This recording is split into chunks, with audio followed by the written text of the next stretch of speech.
안녕하세요. 바른사회 미트 콘서트 51번째 시간입니다. 2000년 5월 20일 김종호 선생님의 미중 디커플링과 한국의 선택, 코로나 이후의 경제 빅픽처라는 주제를 시작으로 바른사회 미트 콘서트는 지금까지 총 50회가 진행되었습니다. 지난 1년 동안 경제 경영 31회, 정치 법 안보 10회, 교육 의료 환경에서 8회, 문화 부분에서 1회가 진행되며 다양한 분야와 주제를 다루고자 노력해 왔습니다. 그동안 발제를 맡아주신 선생님들과 토론 및 꾸준히 참석하시어 격려해 주신 많은 분들께 진심으로 감사의 말씀 드립니다. 오늘 미트 콘서트는 1부 ESG 거품론 나오는 이유를 주제로 세미나가 진행되고 2부에서는 1주년 기념 행사가 준비되어 있습니다. 바쁘시겠지만 끝까지 함께 하시어 축하해 주시길 부탁드립니다. 지난 시간 미트 콘서트는 신정임 강원대 의학전문대학원 교수님 모시고 코로나19 백신 및 치료제 길은 있는가라는 주제로 진행되었습니다. 코로나 방역은 굉장히 중요하므로 계속 진행하되 안정성이 검증된 백신 수급을 위해 정부는 발빠르게 움직여 말만이 아닌 행동과 결과로 증명해야 한다는 지적이 있었습니다. 또한 백신 부작용 환자에 대한 국가적인 보상 및 지원책이 체계적으로 법제화되어 국민들이 안심하고 접종할 수 있도록 해야 하며 격리된 환자 중 고위험군에서 항체 치료제 사용이 이루어져 치료받을 수 있도록 해야 한다는 주장이 있었습니다. 자세한 내용은 유튜브 방송 바른사회 TV를 참고하시길 바랍니다. 유튜브 시청 시에는 구독과 좋아요, 알림 설정을 꼭 부탁드립니다. 이번 주 바른사회 미트 콘서트는 서강대학교 경제대학원 김종호 겸임 교수님 모시고 ESG 거품론 나오는 이유라는 주제로 진행되겠습니다. 최근 국내외적으로 ESG가 화두입니다. 환경, 사회, 지배구조의 영문 첫 글자의 조합인 ESG는 세계적 추세이자 재계, 투자계, 일반 대중에게도 관심의 대상이 되고 있습니다. 기존의 기업의 재무성과 위주로만 기업 가치를 판단하던 방식에서 지속 가능성에 비중을 둔 비재무적 요인 ESG가 기업 평가의 중요한 잣대로 활용되면서 ESG 경영, ESG 투자가 열풍이 되고 있는 것입니다.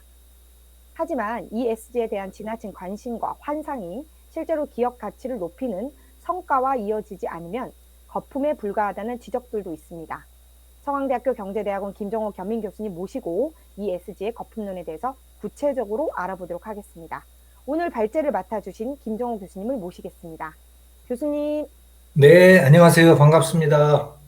바른사회 미트 콘서트가 너무 이렇게 발전을 해가지고 제가 정말 마음이 좋습니다. 그리고 다시 초대해 주셔서 감사합니다.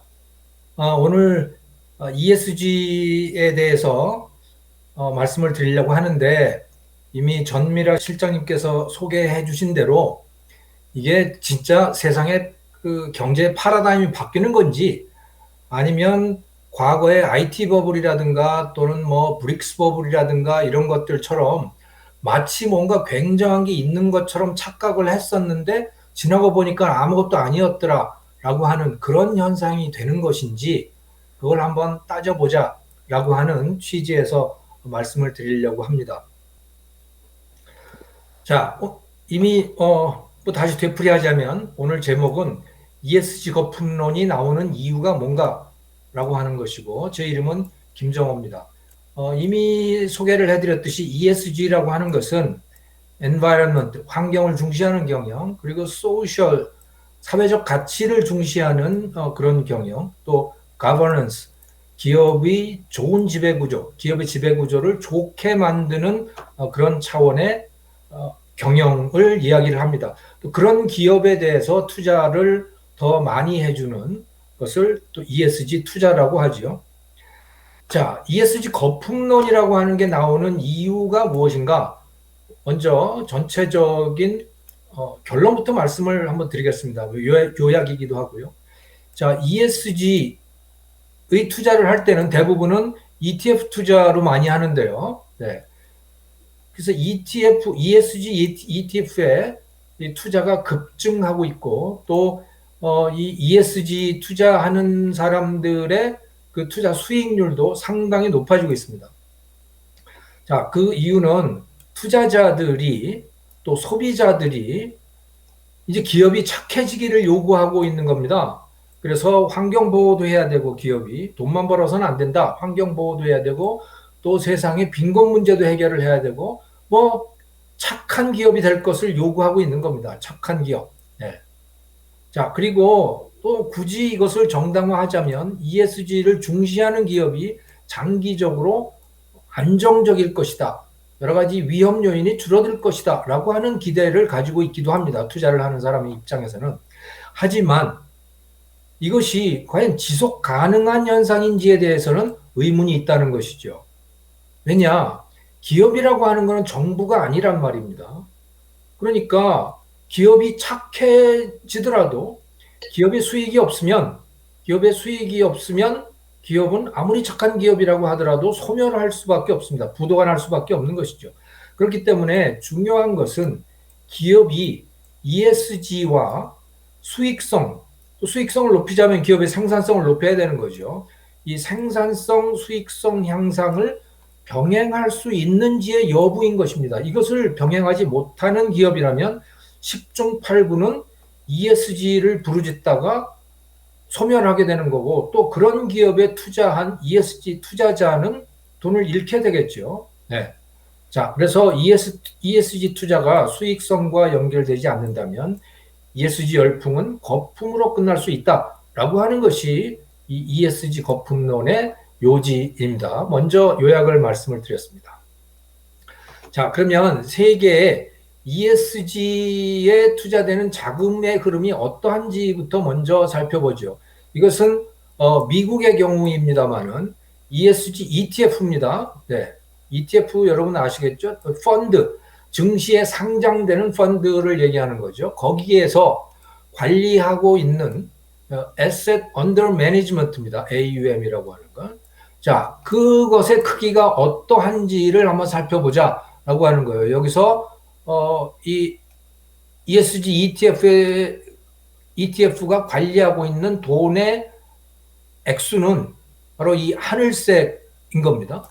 여기 보시면 여기에 약간 떨어진 요 부분이 화살표를 해놓은 요 부분이 바로 세계적으로 코로나 팬데믹이 본격화되기 시작한 때이지요. 자, 그래서 전체적으로 보면 이 ESG 펀드에 맡겨놓은 돈, ESG 펀드가 관리하고 있는 돈의 액수가 전체적으로 서서히 증가해 왔어요. 그러다가 이 코로나를 만나서 조금 떨어졌는데 그리고 나서 급격하게 늘기 시작했죠. 이 정확한 날짜는 제가 뭐 이걸 확인을 할 수는 없지만 대체적으로 보면 3월 19일이 바로 이때입니다. 3월 19일이라고 하는 날은 2020년 3월 19일이라고 하는 날은 한미 통화스와프가 발표가 된 날이고, 그러니까 미국 연방준비위원회가 한국을 비롯한 9개의 나라에 대해서 통화수합 협정을 발표를 했고, 또 미국 국내에 대해서는 이때부터 본격적으로 연준이 돈을 풀겠다. 그리고 연준이 기업의 회사채도 본격적으로 사들이겠다라고 하는 선언을, 그러니까 본격적으로 코로나를 해결하기 위해서 돈을 풀겠다라고 하는 선언을 한 때가 바로 요 3월 19일입니다. 여기서도 이 추세선이 약간 떨어지는 요 부분이 거길 거라고 저는 추측을 하고 있는데, 이때부터 이 ESG에 대한 투자가 급등을 하기 시작을 하죠. 그래서 이게 이제 2020년 말까지를 보여주고 있는 것인데, 2020년 말에 1890억 달러가 됐습니다. 네, 이게 2000억 달러인데요. 1890억 달러가 됐고, 이것은 연초에 대비해서 223%가 증가한 액수입니다. 그러니까 뭐 ESG에 대한 투자가 폭발적으로 늘어났다라고 하는 것을 말을 해주고 있는 것이죠. 자, 이 ESG 투자가 급증한 이유가 무엇이냐? 크게 보면 네 가지로 이야기를 할 수가 있겠습니다. 코로나를 겪으면서 사람들이 인류가 환경이나 위생이나 위험 이런 데에 대해서 매우 예민해졌다, 민감해졌다라고 하는 진단들이 많이 나오고 있습니다. 그래서 이것을 해결하는 것이 인류의 인류의 굉장히 중요한 과제가 됐다. 그러니까 투자를 할 때도 이것을 고려를 한다라고 하는 것이고, 또 그래서 투자자, 소비자들이 ESG를 잘하는 기업들을 선호하게 됐다. 그리고 반 ESG 기업은 혐오증이 생겼다라고 하는 이런 요인이 두 번째로 있겠습니다. 1번, 2번은 같은 맥락이고요. 그리고 세 번째는 이거 역시 매우 중요한데, 이 신재생 에너지라든가 이런 환경에 대한 투자, 또 탄소 중립 등에 대한 정부의 투자와 지원금이 굉장히 늘고, 또 여기에 대한 규제도 굉장히 많아졌다. 화석연료라든가 이런 거에 대한 규제도 많아지고 앞으로도 늘어날 것이다 라고 하는 그런 전망이 생겨난 거죠. 그러니까 이 ESG 활동을 하는 기업들이 정부 돈을 받을 기회가 많아졌다. 즉 비즈니스 기회가 많아지고, 그걸 잘 못하는 기업에게는 규제가 쏟아질 가능성이 크다라고 하는 전망을 투자자들도 소비자들도 다 하게 됐다라고 하는 이런 요인이 분명히 작용을 하고 있습니다. 하지만 무엇보다도 중요한 요인은, 투자라고 하는 건 수익을 보고 하는 거 아니겠어요? 이 ESG 투자의 수익률이 상승을 하고 있다라고 하는 사실이죠. 그냥 다른 것에 대한 투자보다 ESG라고 하는 여러 그 기관들이 ESG 기업의 ESG 점수를 평가를 하고 있습니다만은, 그 점수가 높은 기업들에 투자를 한 그런 펀드들이 수익률이 높은 거예요. 자, 그래서 여기서 보시면 이 ESG에 투자한 펀드들의 수익성 분포인데요. 이것은 미국 기업들의 모든 펀드들입니다. 2020년에 모든 펀드들을 수익성을 기준으로 해가지고 4등급을 했어요. 그래서 1, 4분위가 가장 높고 2, 4분위, 3, 4분위, 4, 4분위 이렇게 돼 있죠. 그러니까 모든 펀드를 다 하게 되면 각 4분위에 25%씩이 들어가게 돼 있어요. 당연히 4분위라고 하는 게 그런 것이죠. 자, 그런데 이것은 ESG ETF거든요. ESG ETF의 이것을 보게 되면 1, 4분위에 속한 펀드가 42%입니다. 2, 4분위에 속한 펀드는 33%예요. 그러니까 모든 펀드들의 평균 수익률 이상을 기록한 펀드가 그 ESG 펀드의 경우에는 75%라는 거예요. 그거 밑으로 평균 이하인 것은 25%에 불과한 거죠. 3, 4분위가 19고 4, 4분위가 6%고 그러하니까. 그러니까 ESG 펀드의 수익률이 다른 펀드들에 비해서 압도적으로 높다라고 하는 것을 이 표가 지금 보여주고 있는 겁니다. 자, 이렇게 수익성이 높다 보니까 당연히 투자도 더 몰리게 되는 것이죠. 자, 그러면 ESG 투자 수익률이 높은 세 가지 이유가 뭘까? 도대체 갑자기 ESG 기업들의 수익률이 수익성이 높아진 것도 아니고, 갑자기 ESG 기업들의 생산성이 높아진 것도 아닐 텐데, 왜 갑자기 수익률이 높아졌을까? 크게 세 가지로 생각을 해볼 수가 있습니다. 첫 번째, 신재생 에너지에 대한 정부 투자 지원금이 급증했고 급증할 것으로 보인다는 거죠. 이건 우리나라도 그린 뉴딜이니 해서 그렇고, 미국도 바이든 행정부가 들어오면서 여기에 대한 투자를 급격하게 늘리고 있죠. 그러리라고 하는 걸 사람들이 상당히 많이 기대를 하고 예상을 했던 거죠. 그러니까 여기는 이제 이런 걸 하면 돈이 될 거야라고 하는 생각들을 가지게 된 거고, 그 다음에 우리가 잘 모르는 요인이 또 한 가지가 있습니다. 그게 두 번째 이건데요. 자, 우리가 이걸 잘 알고 있잖아요. 아마존이라든가 코로나를 겪으면서 아마존이라든가 애플이라든가 또는 무슨 반도체 기업들이라든가 페이스북이라든가 이런 기업들의 수익이 급증한 것을 잘 알고 있죠. 그러니까 다른 기업들에 비해서 이런 인터넷 관련된 기업들의 수익률이 폭발적으로 증가를 했습니다. 왜냐하면 사람들의 온라인 활동이 폭발적으로 증가를 했기 때문이었던 거죠. 자, 그런데 이 기업들은 그 ESG 평가를 하게 되면 점수가 매우 높아요. 왜냐하면 뭐 석유를 쓰는 것도 아니고 뭐 그렇기 때문에 그런 거지요. 네. 그러니까 근데 이 기업들을 그러면 ESG 기업이라고 볼 거냐? 그건 전혀 아닌 거예요. 다만 코로나 때문에 이런 온라인 기업들, 그것과 관련된 기업들의 수익성이 높아졌는데 어떻게 하다 보니까 이런 기업들의 ESG 점수가 매우 높게 나왔고 이 기업들의 투자한 펀드들의 수익률이 높았는데 그 펀드들은 마치 ESG에 투자한 것처럼 돼버린 거예요. 왜 이 기업들은 다 ESG 점수가 높기 때문에. 그리고 또 한편으로는 석유 가격이 떨어져가지고 석유 관련된 기업들의 수익이 하락한 거는 다 아시잖아요. 코로나 때문에 유가가 급락을 했던 거죠. 그러니까 근데 이 석유 관련된 기업들은 ESG 점수가 매우 낮아요. 그러니까 이 코로나로 인해서 마치 ESG에 투자를 하면 수익성이 높아진 것처럼 되어버린 거예요. 그게 뭐 묘하게 맞아떨어지게 된 거죠. 자, 이래서 ESG 점수가 높은 기업에 투자한 펀드들의 수익률이 높은데, 그런 투자자들의 수익이 높은데, 그러다 보니까 사람들은, 와, 진짜 ESG에 투자하면 돈을 버는구나. 이런 생각을 가지게 된 거예요. 그래서 투자자들이 이제 덩달아 쫓아서 추종 매입을 하게 됐고, 그것 때문에 주가는 더욱 상승하게 됐고, 투자 수익률은 더욱더 상승을 하게 되는 거죠. 만약에 3번이 매우 중요하게 작용을 하고 있다면, 바로 이런 경로는 남들이 돈 번다 그러니까 들어가니까 주가가 올라서 또 돈을 벌고, 그러니까 다른 사람도 쫓아 들어오고 하는 이런 피드백 과정이 작용을 하게 되면 바로 이게 거품이 매우 의심되는 경로인 것이죠.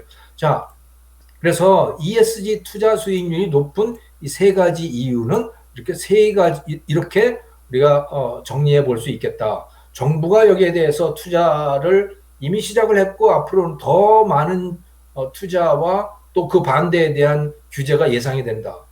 또 코로나로 인해서 우연히도 이런 온라인 기업들, ESG 점수가 높은 온라인 기업들에 많은 투자를 했고 거기서 수익이 높아졌고 석유 기업들은 ESG 점수가 낮은데 뭐 유가가 떨어져가지고 또 수익이 하락됐다. 이거 뭐 ESG 때문에 하락한 게 아니고 유가가 떨어져서 그렇게 됐는데 뭐 이게 아무튼 그렇게 묘하게 맞아 떨어지게 된 겁니다. 그 다음에 그런 분위기 때문에 또 따라서 들어오는 사람들 이런 세 가지로 이제 요약이 될 수 있겠다라는 겁니다. 그런데 여기에 대해서 거품론이 심심치 않게 제기되고 있습니다. 그래서 예를 들자면 월스트리트 저널에 보면 그린 인베스트먼트 좋은데 그 뭐 지구에는 좋겠는데 투자자들은 뭐 가다 보면 손해를 볼 수 있지 않을까? 이게 보면 Green euphoria may cost investors. 예. 투자자들은 손해를 볼 수 있는데 뭐 플래닛 지구는 땡큐 할지도 모르겠다라고 하는 이런 제목이 달려 있죠. 그다음에 블룸버그에도 보면 닷컴 버블의 징조가 보인다. 뭐 이런 겁니다. ESG 펀드가 닷컴 열풍 때처럼 과대평가되었을 가능성이 있다라고 하는 이런 제목을 또 달았고, 이 파이낸셜 타임즈에서도 사회적 책임 투자 열풍이 거품에 대한 공포를 기르고 있다. 이런 제목으로 기사를 뽑기도 했습니다. 그래서 심심치 않게 거품론에 대한 우려가 제기가 되고 있습니다. 자, 거품이란 거 근본 가치와 벗어나서 가격이 올라가는 것이죠. 네, 그걸 거품이라고 하는 것인데, 즉 근본 가치, 펀더멘탈은 변화하지 않는데, 근데 매매 가격만 급등하는 현상입니다. 여기서 근본 가치, 기업의 근본 가치라고 하는 것은 기본적으로는 이윤이고, 뭐 경제학적으로 얘기했을 때는 net present value, 순현재 가치인 것이죠. 네. 그런데 이게 좀 의문이 있지 않을까? 의문점을 그래서 정리를 해봤습니다. ESG 경영이 기업의 이윤을 늘릴 수가 있는 것인가? 라고 하는 거예요. ESG 투자로 인해서 예를 들어 환경 투자 같으면 또는 탄소 뭐 중립적인 기업에 투자를 한다 그러면, 자, ESG 투자로 인해 가지고 CO2 배출이 감소합니다. 근데 뭐 CO2가 진짜 인간이 배출하는 CO2가 지구 온난화의 원인인지 아닌지에 대해서는 잘 알 수가 없지만, 아무튼 원인이라고 한다면, 그러면 CO2 배출이 감소하게 되면 뭐 기온 상승이 좀 줄어들겠죠? 자, 그럴 수 있다는 거예요. 자, 그리고 또 뭐 착한 기업이 되면 세상이 착해지고 정직해지고 그럴 수도 있겠죠. 하지만 그래서 기업이 전반적으로 모든 기업의 수익률이 그것 때문에 올라갈 수 있다. 비용이 떨어지고 그래서. 하지만 그것은 그 해당 기업, ESG 투자를 하는 그 해당 기업만의 이윤이 아니라는 거예요. 세상이 좋아져서 누릴 수 있는 이익이라고 하는 거는 극히 일부분이죠. 100만 분의 1, 뭐 이 정도 수준밖에는 안 될 거예요. 그러니까 거의 ESG 투자로 인해 가지고 해당 기업의 이윤이 늘어난다 또는 비용이 줄어든다라고 하는 건 거의 사실상 무관한 일이다라고 하는 거예요. 지배구조가 좋아진다? 글쎄, 이것에 대해서도 지배구조가 좋아지면 기업이 좋아질 수는 있겠는데, 그게 과연 그 지배구조라고 하는 것을 정말 잘 평가할 수 있는 것인가에 대해서도 잘 알 수가 있는 거죠. 자, ESG가 상품 가격, 상품의 가격, 품질 같은 것을 계산하지 못해도, 그럼에도 불구하고 제가 여기서 말씀드리는 거는, 자, 이윤이 증가하지 못함에도 불구하고 그러니까 소비자가 어떤 기업이, 저 기업은 돈을 잘 못 벌어. 그런데 ESG 기업이야. 라고 하는 이유만으로 소비자가 그 기업의 상품을 사준다면, 품질도 형편없고 가격도 비싼데 그냥 ESG라는 이유만으로 제품을 소비자가 계속 구매해 준다면, 즉 소비자가 착한 소비자가 된다면 그런 기업은 뭐 소멸하지 않을 수 있습니다. 또 투자자도 기업의 이윤도 별로 안 나고 수익성도 별로 없는데 그럼에도 불구하고 이 기업은 ESG니까 그러니까 내가 저 기업을 길러줘야겠어. 그래서 계속 뭐 투자를 해준다면 그러면 그 기업은 지속 가능할 거예요. 하지만 그 투자자는 망할 가능성이 매우 농후하죠. 어쨌든 그 기업은 지속 가능할 수 있다는 거예요. 투자자가 계속 자기 돈을 그런 기업에다가 넣어준다면. 하지만 소비자와 투자자가 그렇지 않고 다시 냉정해진다면, 즉 안 좋은 물건, 뭐 품질에 비해서 가격이 비싸다 그러면 나 저거 안 살 거야, 싼 거 살 거야 라는 태도로 돌아간다면, 또 투자자는 수익성이 나쁜 기업은 내가 뭐 ESG인지 아닌지 난 모르겠어 하고 그냥 수익성이 높은 쪽으로 투자를 한다면, 현재 형성되고 있는 ESG 기업들의 높은 주가는 이게 거품으로 판명될 가능성이 높은 거죠. 또 하나 말씀드릴 것은, 이 ESG 평가라고 하는 것이 과연 이게 믿을 만한 건가? 최근에 한겨레 신문에 이런 게 나왔어요. 소위 KESG라고 하는 거. 도대체 요즘에 왜 K자를 아무 데나 갖다 붙이는지 모르겠는데, 아무튼 이 KESG라고 하는 것을 산업부에서 그 점수 이 평가하는 시스템을 만들었나 봐요. 그런데 여기에 신문에 난 거는 이 포스코 같은 데가 ESG에 A등급 평가를 받았는데, 도대체 포스코가 아주 대표적으로 탄소를 많이 배출하는 기업인데 거기에 A등급을 받는다는 게 말이 되냐? 도대체 이 ESG 평가라고 하는 게 난센스 아니냐라고 하는 것을, 뜻밖에도 한겨레 신문에서 이런 것을 썼어요. 네, 그래서 이 ESG 평가라고 하는 것이 너무 주관적이다라고 하는 문제 제기들이 매우 많고, 그래서 ESG 점수가 높다 그래서 거기에 투자하는 게 과연 옳은 일이냐라고 하는 데 대해서도 여러 가지 문제 제기들이 많이 있습니다. 그 대표적인 사례로, 이거는 작년 7월인가 8월 달에 나왔던 영국의 케이스인데요. 이게 파이낸셜 타임스에 났던 건데, 이 부후 패션이라고 하는, 이건 패스트 패션도 아니고 very fast fashion입니다. 그래서 이 패스트 패션은 뭐 주간 단위로 막 이렇게 이 새로운 제품들이 나오는데 이 부후라고 하는 게 very fast fashion이라고 하는 것은 이 SNS에서 뜨는 옷이 있다 그러면 바로 그 다음 날 만들어 가지고 시장에 뿌리는 뭐 그런 식의 패션 회사인가 봐요. 이 부후라고 하는 영국 패션 회사가 이 ESG 점수가 매우 높게 나와 가지고 그래서 이렇게 주가가 엄청나게 급등하는 이런 현상을 보였었거든요.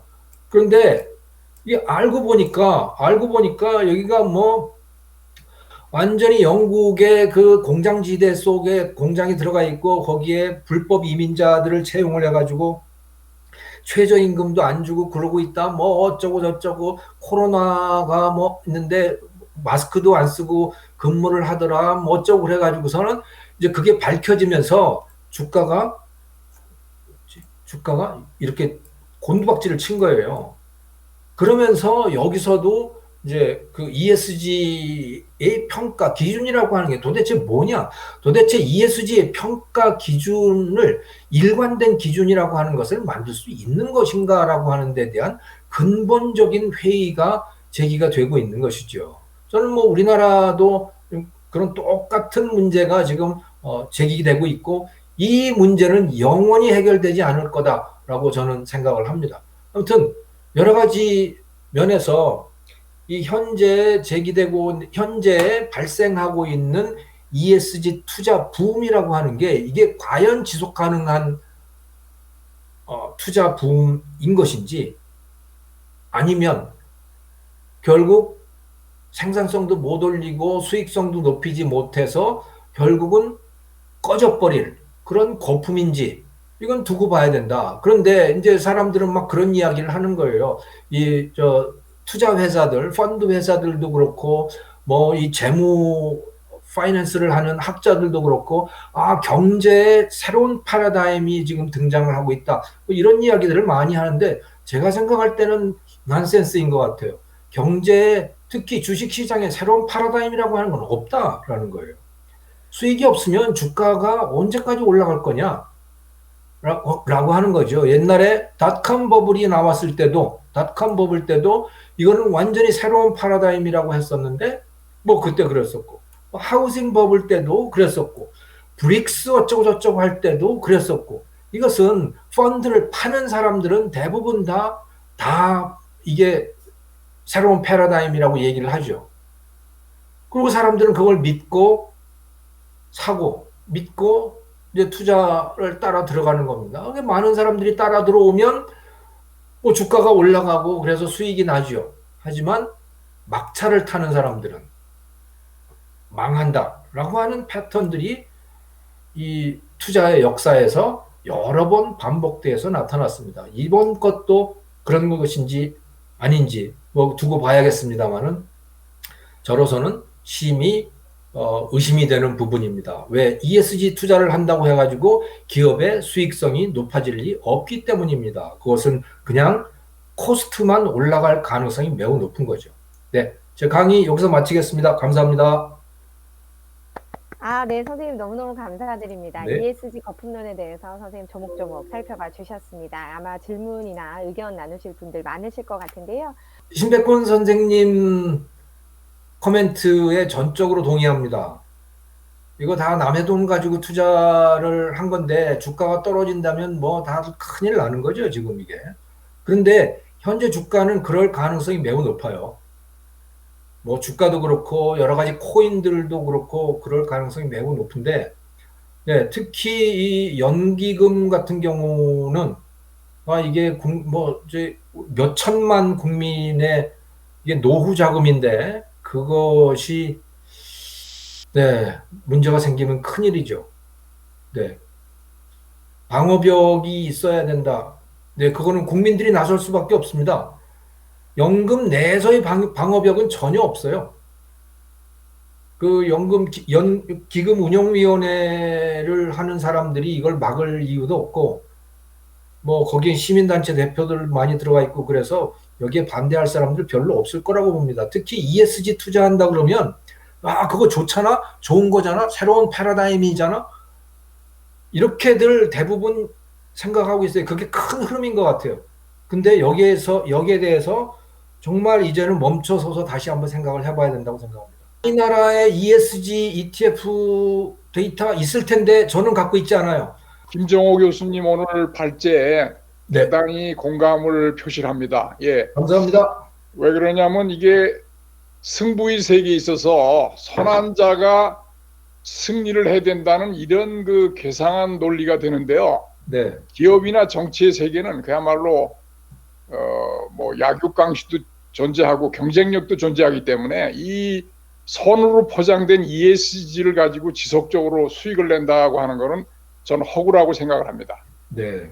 이게 그리고 지금 최근에 그 좌파들이 정치를 하면서 상당히 국가적으로 경제에 이런 식으로 무슨 가치를 내세워서 국가가 상당히 개입하는 거, 이 국가주의가 상당히 융성한 가운데 네. 예를 들면 우리나라의 뭐 기후 변화 환경을 한다고 탈원전 정책을 했잖아요. 근데 탈원전 정책이 태양광으로 이제 옮겨갔는데 태양광이 우리나라 살림의 어마어마한 부분을 지금 훼손을 하고 있어요. 그러면 원래 ESG를 파괴하는 거죠. 그 취지에 완전히 어긋나고 최근에 그 바이든 행정부가 트럼프 때 그 셰일 가스를 좀 더 공급하기 위해서 키스톤이라는 파이프라인을 또 추가로 건설하는데 그거를 중단시키자마자 또 최근에 그 해킹 사건이 나서 미국에 지금 석유 대란이 일어나고 있어요. 이것도 뭐 환경 보호한답시고 본질적인 우리 인간의 삶에 필요한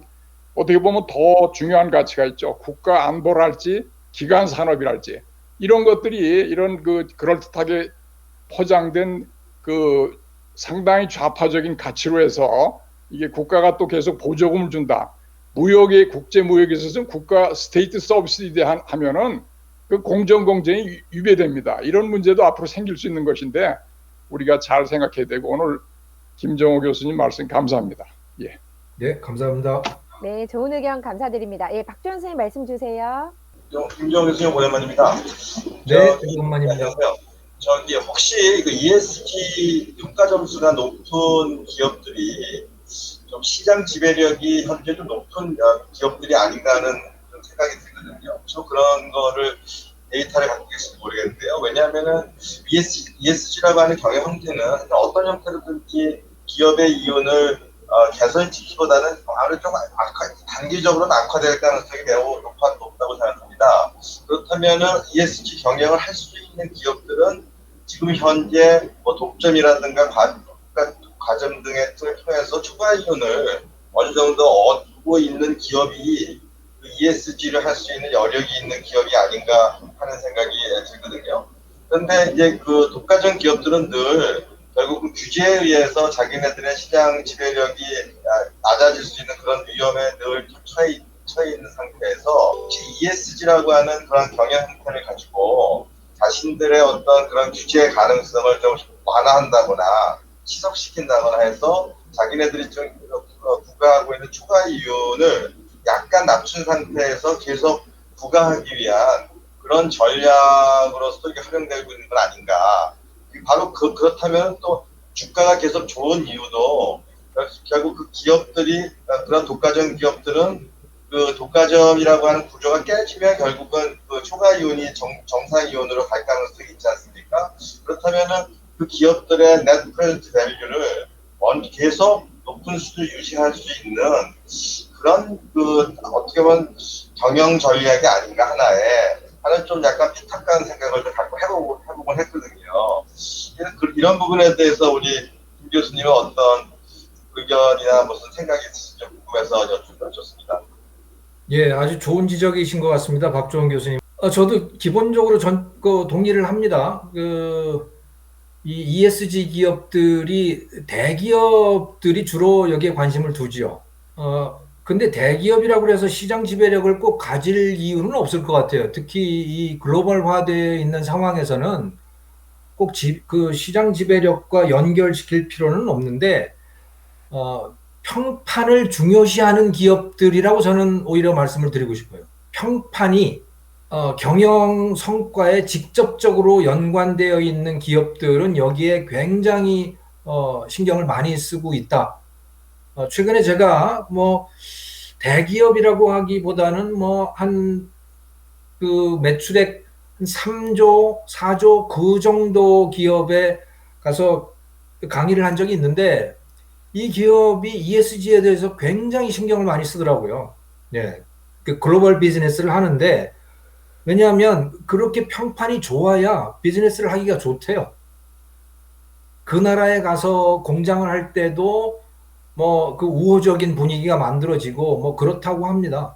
평판을 중요시하는 기업이라면 ESG에 이제는 신경을 쓰지 않을 수가 없는 상황이 된 것 같습니다. 하지만 그냥 일반적인 중소기업의 경우는 뭐 굳이 ESG를 하면서 비용을 쓸 필요는 없을 텐데 다만 상품을 출시를 할 때 상품을 친환경적인 요소를 많이 포함시켜서 출시들을 하는 것 같아요. 소비자들의 성향이 좀 그렇게 변해가고 있는 것 같습니다. 그리고 친환경이라고 하면 값을 조금 더 높이 받을 수도 있는 것이고요. 그래서 소비자들의 성향 자체가 상당히 그 친환경 쪽, ESG 쪽으로 조금씩 변해가기 때문에 기업이 본질적으로 어느 정도까지는 ESG 쪽으로 기울어야 수익도 유지할 수가 있는 세상이 됐다. 하지만 그 부분은 저는 미미하다고 봐요. 기본적으로 수익이 지금 올라가고 있는 이유는 그냥 그런 ESG 점수가 높이 평가된 기업들로 투자가 몰려들기 때문에 그래서 주가가 올라가고 거기에서 수익이 나고 있다, 현재는. 이렇게 저는 해석을 하고 있습니다. 네, 그런 가능성이 충분히 있을 것 같습니다. 대기업들은 ESG 투자를 할 수가 있는데 뭐 중소기업들은 ESG 투자를 하면 그렇기 때문에 또 중소기업에 대해서는 사람들이 별로 잘 신경도 안 쓰잖아요. 그래서 뭐 굳이 더 격차가 벌어진다 그럴 것까지는 아닐 것 같습니다. 네, 좋은 지적이시고요. 그다음에 김희석 박사님, 저는 뭐 처음 들었습니다만은 자유의 여신상을 고치는데 돈을 쓰겠다고 해가지고 이게 뭐 크게 언론에 난다든가 또는 SNS에서 상당히 좋은 평가를 받는다면 ESG 점수가 높아질 것 같아요. ESG라고 하는 게 그렇게 황당하게 짝이 없는 그런 부분들이 많아서 그래서 뭐 이런 데에는 당분간은 투자가 몰려들 가능성도 저는 있다고 봅니다. 저는 이제 투자자들이 약간 미친 것 같다는 생각도 좀 해요. 과거처럼 그러니까 아주 프로페셔널한 투자자들이 아니고 투자자가 일반 그 정치에서의 유권자들하고 좀 비슷한 성향을 가지고 있는 거 아닌가. 그리고 사람들이 이제 제법 돈이 많아져서 뭐 약간 돈을 잃어도 그건 괜찮다고 생각하는 거 아닌가 하는 이런 생각도 좀 해보게 됩니다. 그 저기 산업부에서는 공개한 거로 알고 있습니다. 우리나라 KESG라고 하는 거. 제가 그 공식을 보지는 못했습니다만은. 네, 죄송합니다만 제가 지금 퇴근길에서 조금 잡음이 있을 건데 네. 예, 저기 그러니까 수익률이 높은 곳에 ESG 어떤 자금이 모집하는 그런 것들을 있었는데 제가 최근에 뭐 몇 가지 좀 읽어봤더니 글쎄요, 개인적으로는 약간 뭐 음모론까지는 아니지만 조금 이상하게 생각드는 것 중에 하나가 과연 이 ESG라는 것이 왜 생겼을까를 생각해 볼 때 최근에 들어 보면 블랙락 같은 이런 기관 투자가들이 굉장히 전 세계적으로 수익률이 낮은 상황에서 뭔가 수익률이 높은 것을 창출하고 싶어 하는 욕망이 있었던 것 같아요. 그러다 보니까 블랙락이 처음에 선언한 게 뭐 잘 아시는 우리 밀턴 프리드만의 어떤 그 주주 자본주의라는 것을 버리고 이해관계자의 자본주의로 전환하겠다. 그러면서 그 이해관계자에는 뭐 정부, 기업, 근로자, 소비자 뭐 다 들어간다. 이런 식으로 새로운 패러다임을 아예 만들어버린 거. 근데 누가 굉장히 돈 많은 사람이 나는 이게 맞습니다 하고 이렇게 새로운 룰을 제시를 해버리면 나머지 사람들은 많이 쫓아가게 되는 것 같아요. 그래서 그런 의미에서 굉장히 좀 나쁘게 얘기하면 새로운 패러다임을 만들어서 돈을 벌 수 있는 기회를 만들고자 하는 그런 아이디어가 ESG 배경에 있지 않은가 하는 생각이 들고요.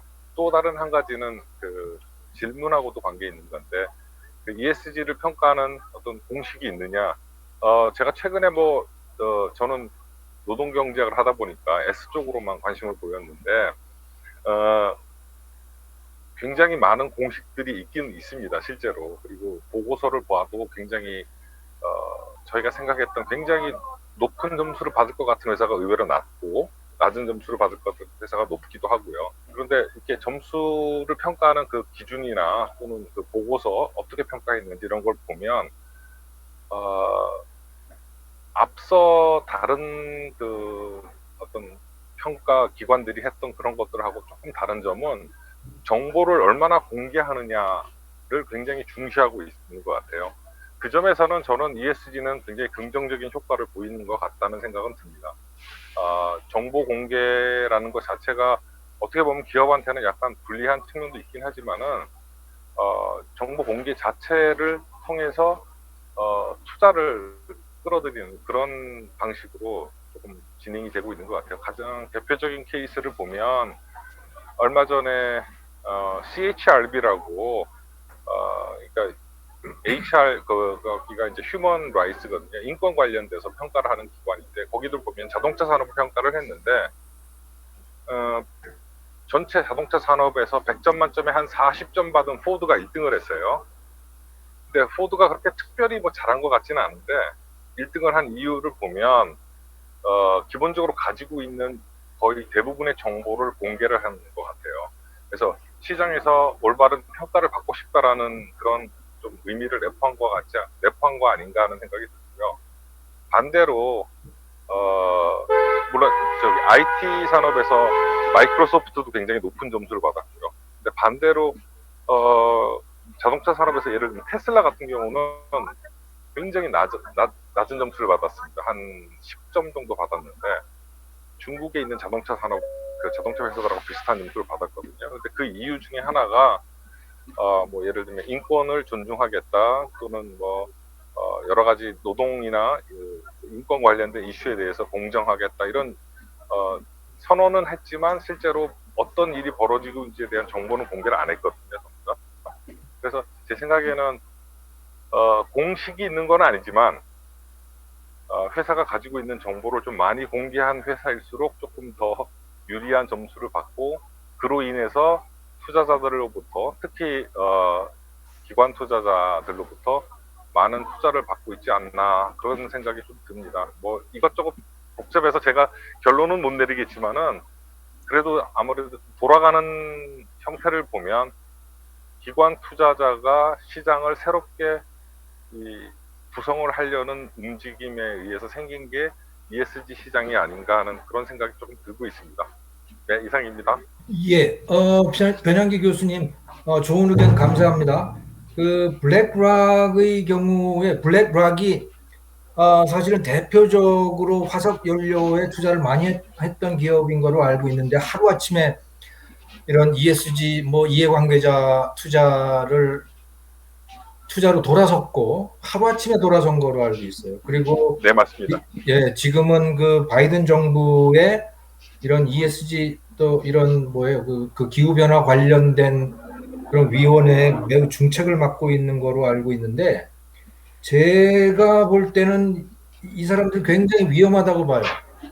그러니까 이런 분위기를 만들어 가지고 투자를 끌어들였기 때문에 처음에 투자한 사람들은 이 주가가 올라가서 굉장히 많은 돈을 벌 수 있습니다. 하지만 시간이 가서 사람들이 냉정을 되찾았을 때 그래서 주가가 떨어진다면 수익이 계속 유지가 안 돼 가지고 주가가 떨어진다면 막차 탄 사람들은 완전히 망하는 거죠. 블랙락은 그 주범이 될 가능성이 저는 높다. 이렇게 보이더라고요. 근데 앞날이 어떻게 될지는 알 수 없지만 변 교수님 좋은 의견 감사드립니다. 예, 리터레처를 좀 보셨을 텐데요. 네. 그래서 거기에서 ESG 지표랄까 점수랄까 이런 것을 여러 기관이 이제 점수를 냈을 거예요. 지표를 네.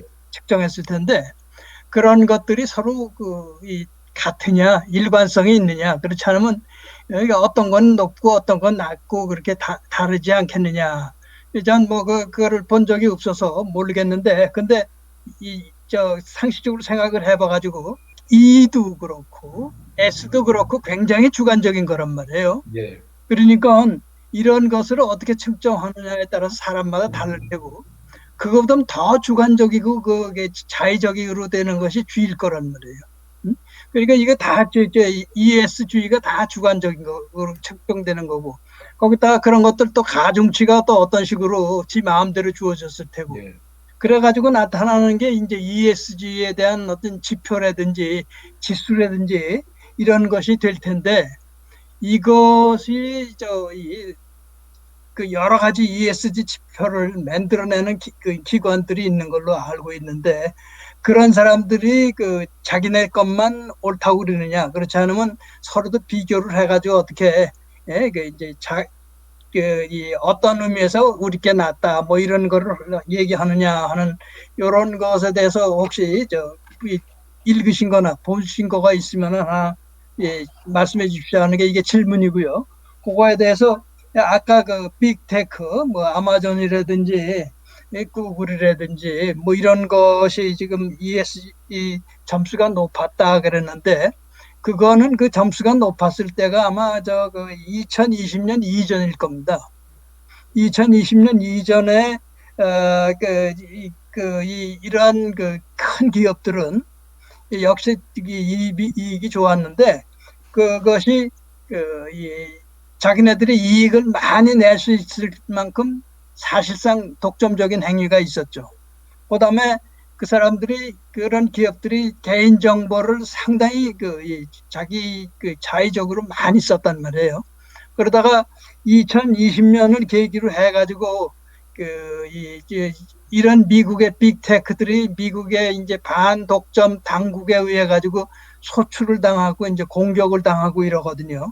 그 다음에 2018년을 GDPR을 계기로 해가지고 전 세계에서 그 개인 정보를 지 마음대로 쓰는 거에 대해서 굉장히 이제 딴지가 걸려지고, 그렇기 때문에 2020년 이전하고 2020년 이후하고는 세상이 이제 달라진 거다 이렇게 생각이 되는데, 그러니까 그렇게 본다면은 이 빅테크들의 이제 점수가 2020년 이전은 뭐 굉장히 어느 정도 좋았겠지만 2020년 이후에는 크게 떨어질 거다 이렇게 짐작이 돼요.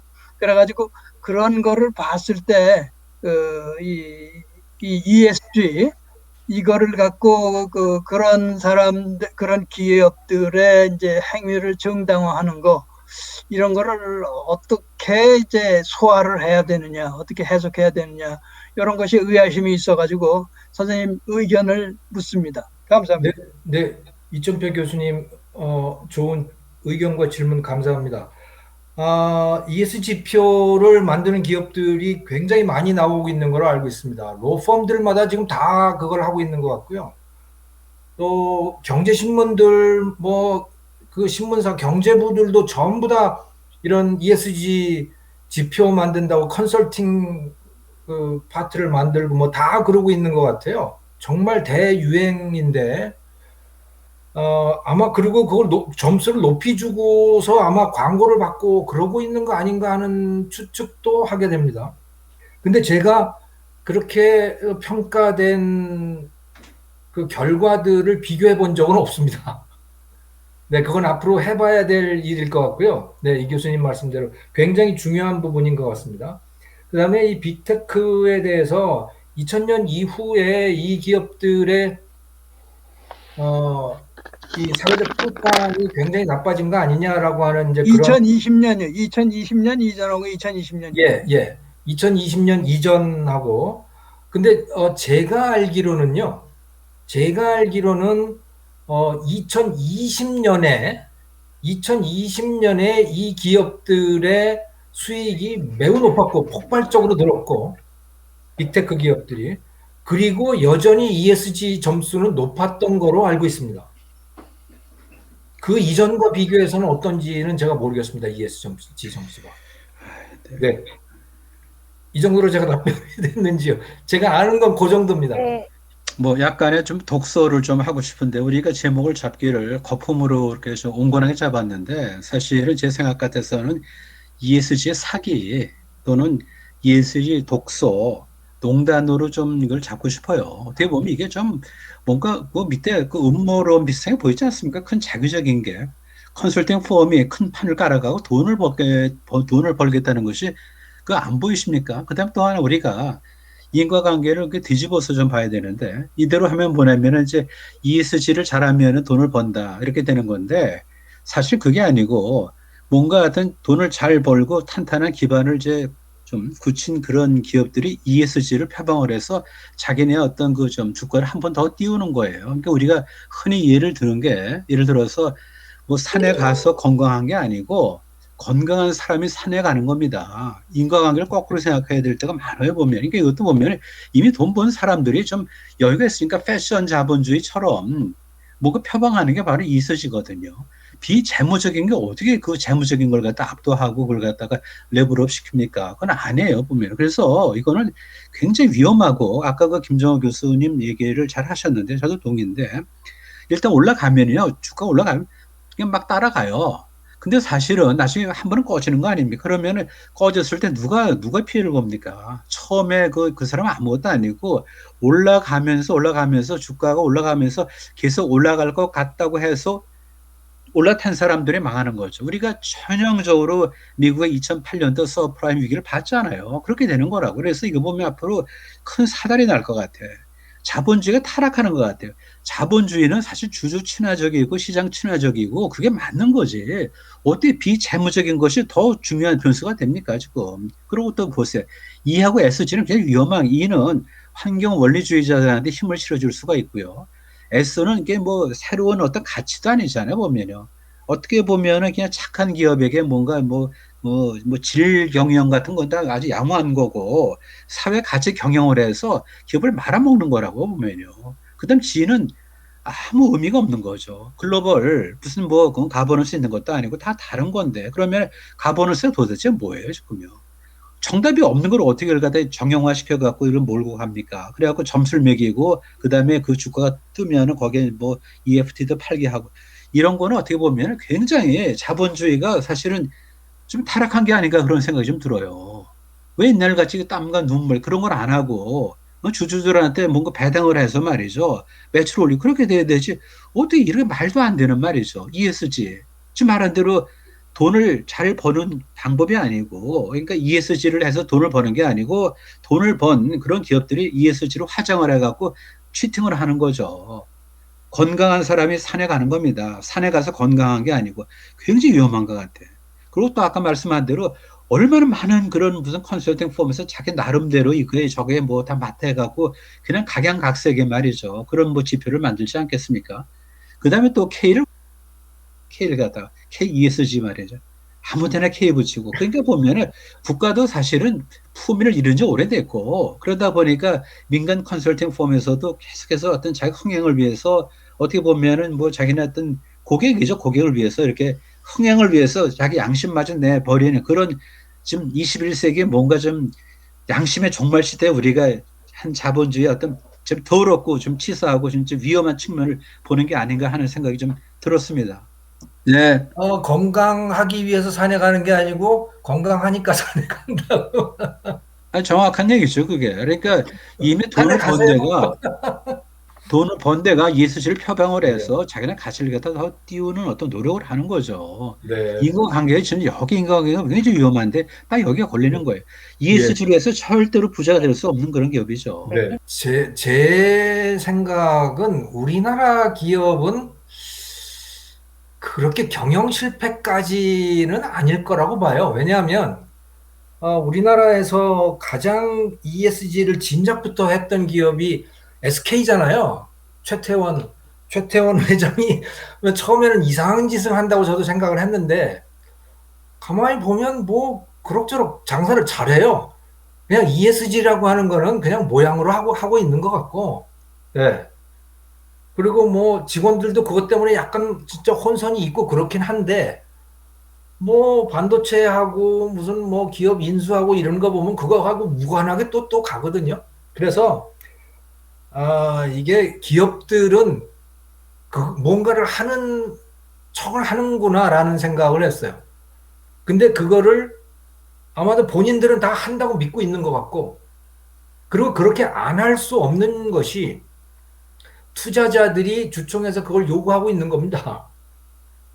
또 펀드들이 그걸 요구하고 있는 거예요, 기업에. 그러니까 뭔가를 해야 돼. 뭔가를 하는데 돈이 많이 안 드는 뭔가를 해야 되는 것이고, 그렇게 지금까지 해온 것 같아요. 그래서 뭐 경영에 혼선이 특별히 있다? 그럴 정도까지는 아닐 거라고 봅니다. 그러니까 총수가 있는 기업들은 특히 혼선까지는 오지 않을 거라고 보는데, 이제 진짜 전문 경영 기업 같으면은 좀 그럴 수가 있죠. 뭐 방향을 모르고 그냥 그야말로 세상에 그 박수 받으려고 경영할 가능성도 있기는 하지만, 전문 경영 기업들은 총수가 있는 기업은 그렇게까지는 하지 않을 거라고 봅니다. 네, 감사합니다. 김원식 선생님 말씀 주세요. 뭐 아주 말씀 잘 들었고요. 그다음에 우선 말씀드리고 싶은 것은 ESG의 기원부터 해서 그 효과, 그다음에 시장의 반응, 자본시장에 미치는 영향 등등에서 우리가 한번 총정리를 할 필요가 있다고 생각이 들고요. 현재는 ESG가 상품화돼 있어가지고 특히 이제 기관 투자 펀드들이 이것을 통해서 장사를 많이 하고 있고, 나름대로는 또 여기에 투자를 해서 일부 수익을 챙기시는 분들이 있다고 생각이 듭니다. 그런데 문제는 이제 여기서 조심해야 될 것이, ESG가 그럼 처음부터 이 기관 투자가들 중심으로 나온 이슈냐 하는 데부터 질문을 좀 던져야 될 것 같아요. 사실은 제가 2000년도 즈음에서 캘퍼스를 방문해서 당시에 이제 회장 인터뷰하는 과정에서 ESG 얘기를 들어요. 20년 전에. 그러면서 이제 소위 이제 국가 대형 연금 펀드들이 이러한 ESG 운동을 시작을 한다는 얘기를 이제 들어서, 그 당시만 해도 이게 과연 의미가 있을까라는 생각을 했어요. 근데 당시에는 이제 국민연금은 주식에 투자를 하고 있는 시기가 아니었기 때문에, 그래서 국민연금도 뭐 참석을 한다 안 한다는 얘기는 하더라고요. 그래서 세계적인 모임을 가지면서 이제 20년이 지난 이제 현재 시점에서 이것이 민간 부분 중심의 기관 투자가들이 제기를 한다 형태로 저 나름대로는 그렇게 지금 판단을 하고 있습니다. ESG 자체는 나쁜 게 아니죠. 다 우리 사회를 좋도록 하는 것이고, ESG 자체에 대해서는 우리가 문제 삼을 것이 없는데, 과연 ESG가 이 상업형 펀드에 들어왔을 때 이것이 과연 기업에 어떠한 혜택, 어떠한 이득을 줄 수 있을까 하는 생각이 드는데, 결과적으로 ESG를 강요한다는 것은 기업의 추가적인 비용을 강요하는 거, 일종의 컨스트레인트거든요.